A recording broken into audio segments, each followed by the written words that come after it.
Hello there, welcome back to our third video on the morphology of Avestan. In this video we will look at the basic features of Avestan verbal morphology. We will begin with an overview of verbal categories relating to aspect and tense, first in Old Avestan, then in Young Avestan. Following that, I will introduce you to the basic principles of verbal stem formation. Further sections of the presentation will deal with the formal distinction between active and middle voice, and finally with participles and verbal adjectives. In Old Avestan, a verb can have a maximum of 3 aspect stems, which serve as the basis for inflection according to person and number. The present stem indicates imperfective aspect, at least according to the traditional view. The aorist stem perfective aspect, and the perfect stem perfect or resultative aspect. Tense is marked in a less systematic way in Old Avestan. The person number endings come in 2 sets, which allow a distinction between present and non-present. Past tense can be explicitly marked with the prefix a, the so-called augment, but it is rarely used in the extant texts. Future tense is expressed either by a special future stem, which formally is rather a subtype of present stem, or by subjunctive mood. Let us first briefly look at this table, in which the Old Avestan present, or so-called primary endings, are contrasted with the non-present, or so-called secondary endings. As you can see, the primary endings are clearly the more marked set, which corresponds to their more narrowly defined function with regard to the expression of tense. Some of the primary endings appear to be directly derived from the corresponding secondary endings by means of an added morpheme e. We see this, for example, in the first, second and third singular ending, where the secondary ending are mh, t, and the primary endings are me, t, he, t. Each of these endings, which we refer to as active endings, also has a so-called middle or non-active variant. The the semantic and syntactic differences which come along with the use of active endings on the one side and middle endings on the other side are referred to as a distinction of voice. On the morphological level, the middle endings give the impression of being slightly more marked than their active counterparts. This is best seen in the secondary endings, which appear to be enlarged by 1 syllable compared to the active. I don't know of any statistical evaluation regarding the relative frequency of active versus middle inflection in the text, but the middle is by no means decidedly rarer than the active. The functional difference of the 2 voices will be dealt with in the second of our videos on Avestan syntax. This table gives you an overview of the full set of verbal categories as far as they result from the combination of the 3 aspect stems and the tense markers so far discussed. The terms listed here to refer to the individual categories are the ones traditionally used in Indo-Iranian philology. The present stem forms the basis of the present injunctive, the rare imperfect, and the present indicative, depending on the use either with secondary endings with augment, and primary endings. The aorist stem is only used with secondary endings, with and without augment. The resulting forms are called the aorist injunctive and the aorist indicative. The perfect stem, when combined with secondary endings, may form the basis of a very rare category, the perfect injunctive. Usually, however, the perfect stem takes a special set of endings called perfect endings, resulting in perfect indicative forms. The status of the future as a distinct formal category is, as I already mentioned, doubtful.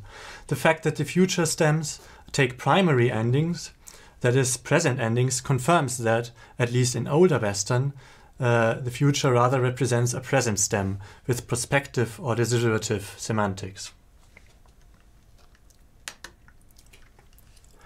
Although the focus of this video lies on morphology, that is, on the formal aspects of the verbal system, it makes sense to illustrate right here how the Old Avestan aspect system presents itself in the actual texts.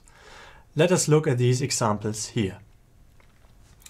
In the first example, Mazda dadat Yavoi vispaya, Mazda gives it for my entire lifetime, the present stem is used because the act of giving is conceived of as extending or being repeated over a long period of time, an entire lifetime, Yavoi vispaya.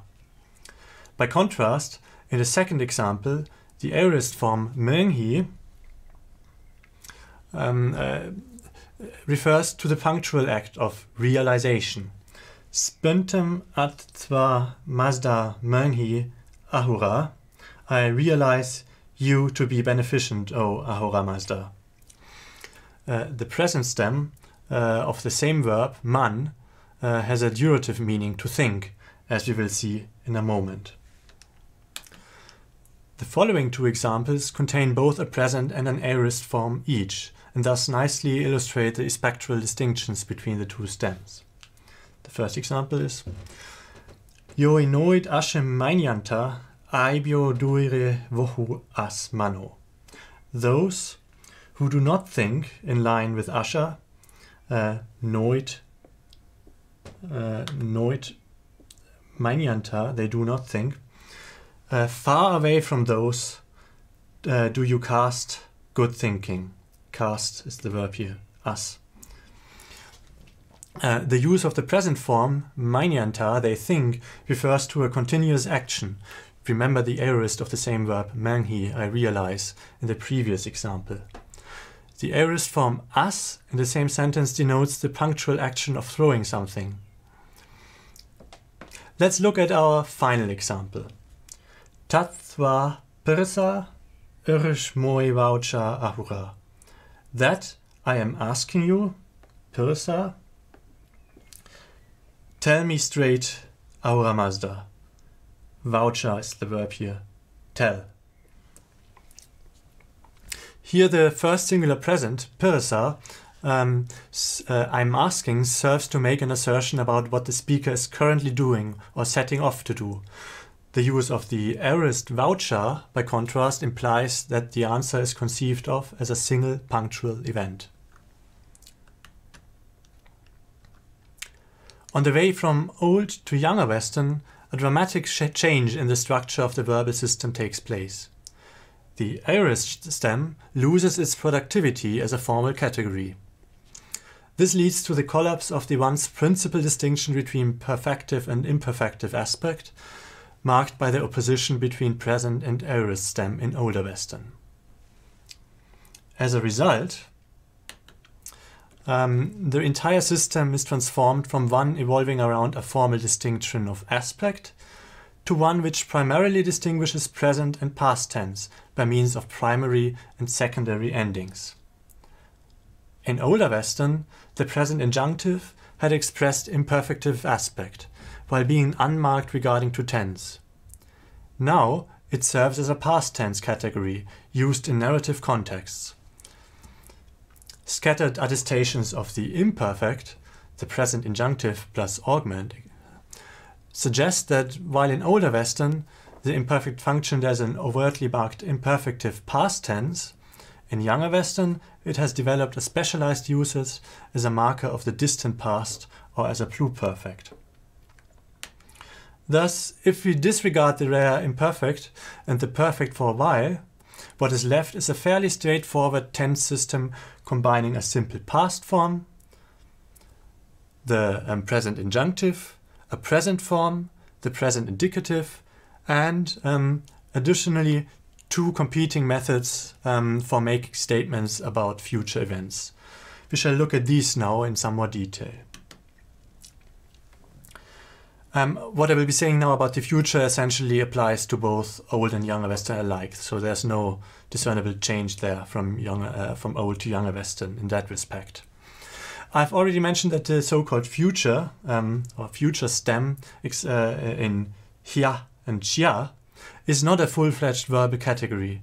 It is relatively rare and competes with a much more common subjunctive in its so-called prospective use.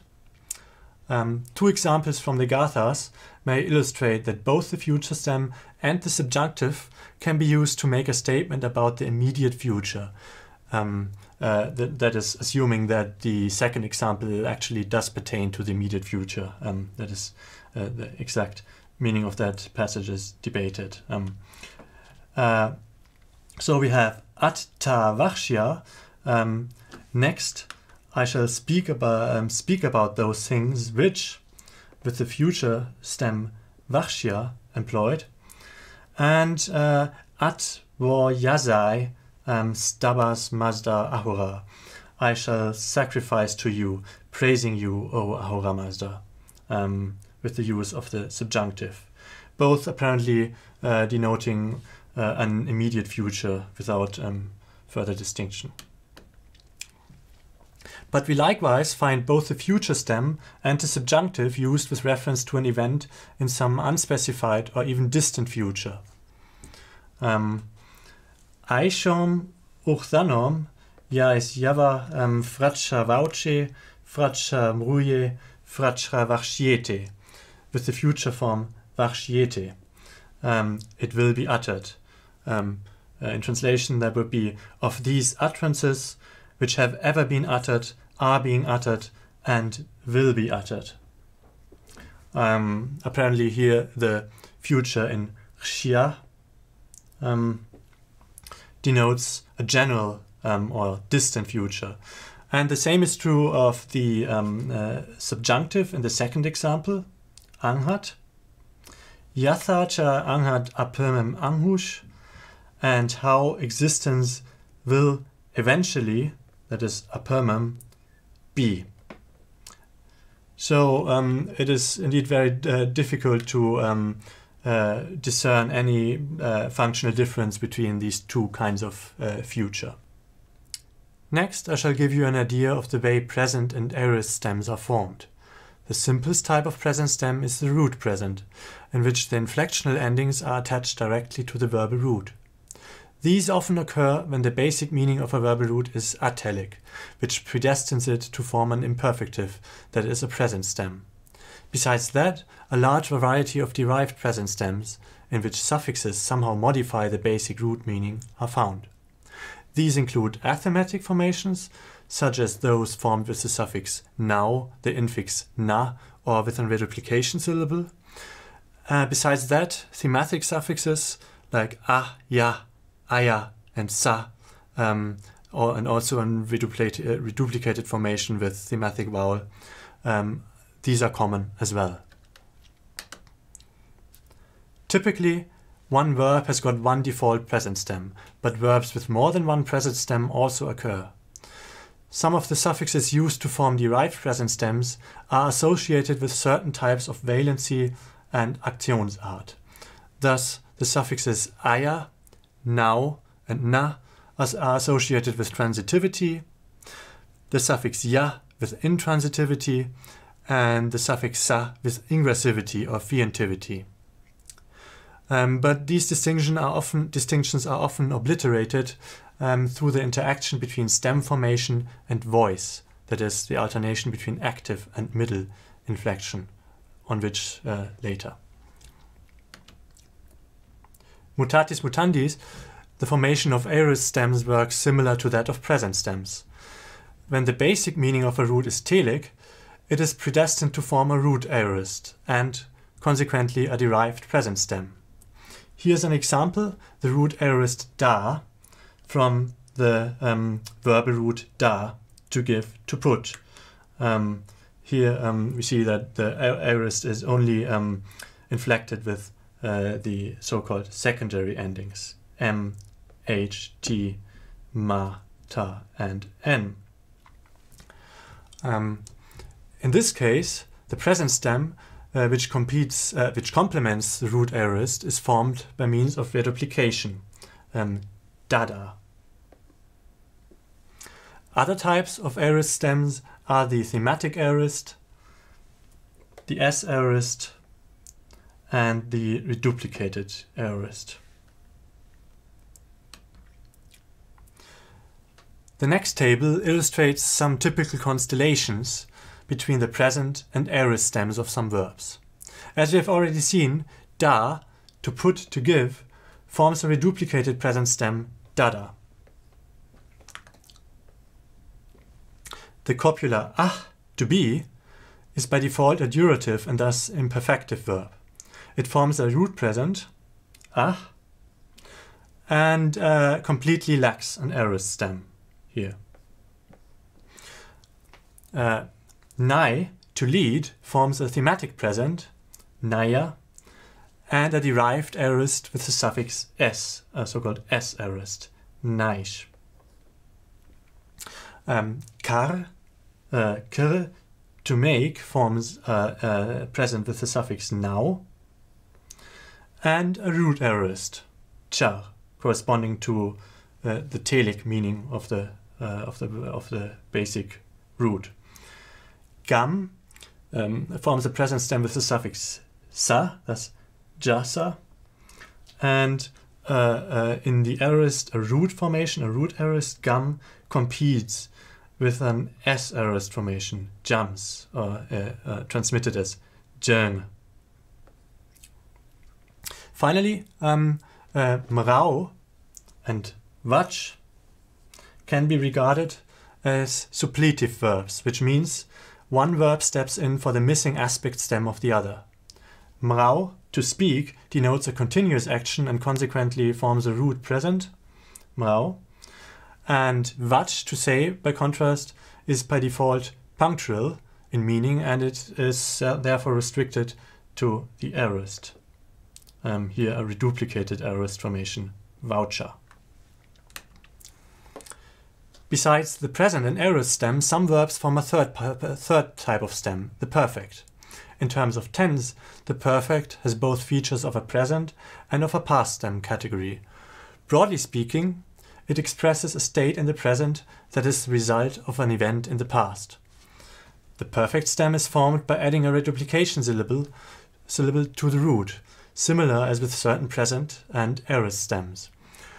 To the stem, then a special set of perfect endings is attached. An example is the perfect of the root hai, to bind, with a variant shai appearing after e. The Old Avestan third singular perfect of this verb would be he shaya, keeps bound. The perfect endings show little resemblance to the primary and secondary endings, as we see here.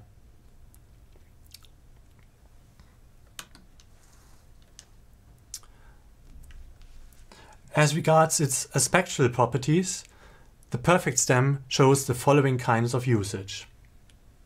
With some verbs, the perfect essentially serves as a kind of present stem with stative semantics.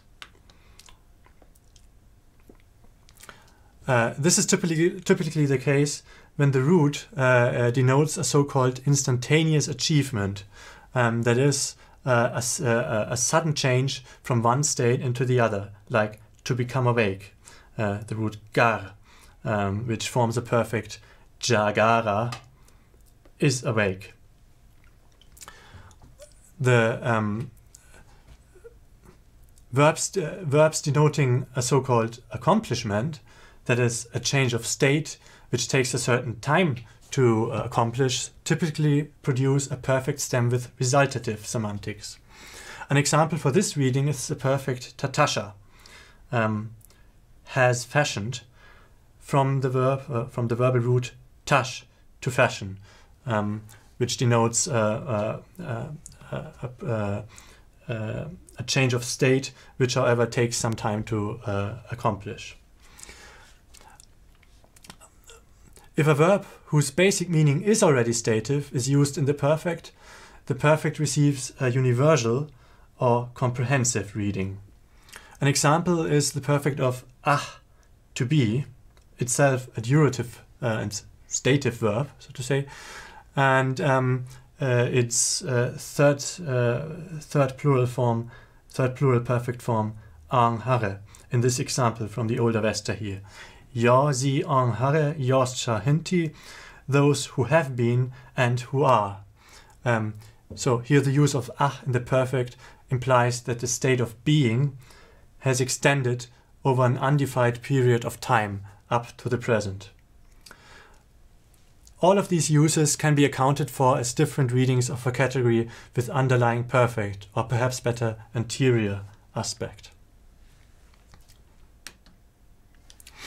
From each of these three possible stems of a verb, present, aorist, and perfect, two types of extended mood stems can be derived by means of suffixation.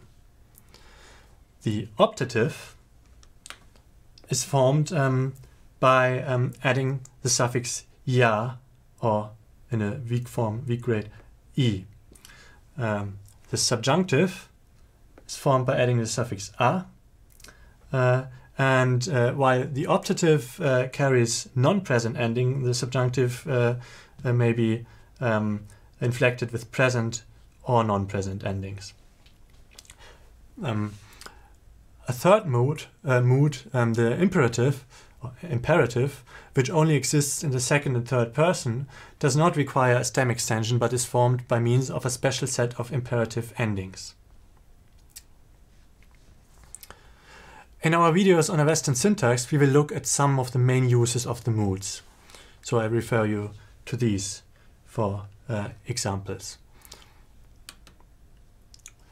Although no fully developed periphrastic categories exist in either Old or Young Avestan, Young Avestan shows a few constructions which can be regarded as periphrastic constructions on the rise.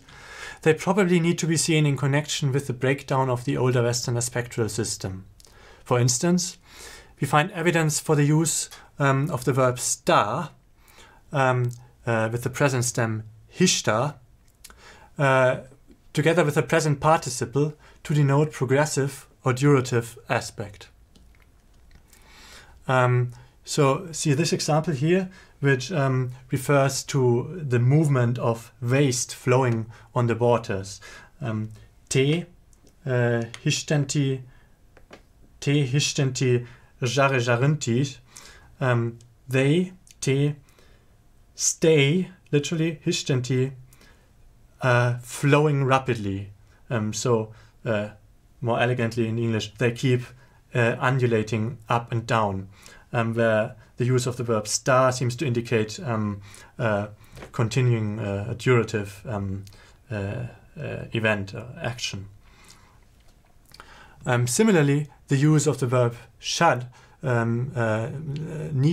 the verb nishat, literally to sit down, with a present participle, seems to amount to a periphrastic construction denoting ingressivity. So let's look at this example here. Ja, tat, nigonhenti, nishadati, who sets about, nishadati, to devour it, nigonhenti.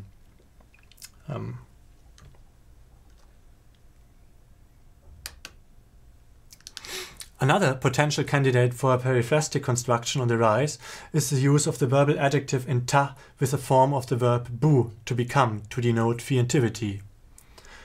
The construction expresses that the result state, denoted by the verbal adjective tebishto, in this case, offended, from the verb to bish, to hate, is on the way of being reached. Tebishto babaiti, he becomes offended. Finally, I'd like to mention another verbal category of Young Avestan, which is not periphrastic, which is not a periphrastic construction, but nevertheless serves as a new means of making a spectral distinctions in Young Avestan. This is the well-attested use of the present optative, sometimes equipped with an augment, to denote habitual or iterative action in the past. An example is Zarathustro ahunem vairim frasravaioid, with the third plural present optative form frasravaioid. To translate the sentence, Zarathustra used to recite, frasravaioid, constantly recited the Ahunavairia formula, Ahunem Vairim, in Avestan. We are now coming to the last topic of this presentation, participles and verbal adjectives. Participles form a productive part of the verbal paradigm. They can be derived from each of the three aspect stems of the verb, present, aorist, and perfect. And they also retain the syntactical properties of the verb. For instance, the participle of a verb which takes an accusative object does so just as well. Present and aorist participles employ the same suffixes, nt in the active and ana, thematic imna, in the middle. As with the verbal endings, the perfect employs a distinct suffix in the active, which moreover shows upload, wah, ush. There is also a very frequent verbal adjective formation in ta. This is likewise freely formed to almost any verb. In function, this formation is often equivalent to that of a past, or more precisely a resultative participle. But contrary to the participles in the strict sense, the ones mentioned above, it is derived directly from the verbal root. With transitive verbs, it has a passive value, with intransitive verbs, an active value. Apart from the participles and verbal adjectives in ta, Avestan attests several other types of adjectival formations which are closely associated with verbs in both form and syntactical behavior. One is the type represented by the adjective chichnusha, which means wishing to satisfy, and this in form corresponds directly to the desiderative present stem of the same root, chichnusha, to wish to satisfy. And as we can see in the example below, mashieng chichnusho, wishing to satisfy the mortals, mashieng, this adjective chichnusho carries over the syntactical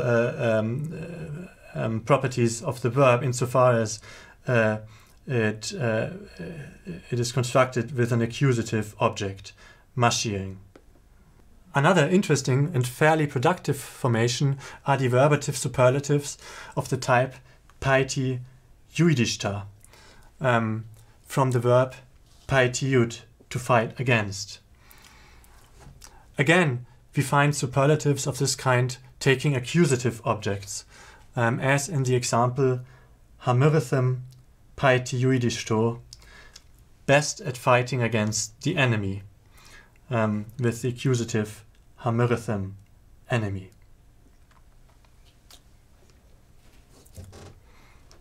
This was the last video on the morphology section of our series on the Avestan language. I thank you for watching, and I invite you to join me again for the section on morphosyntactic structures.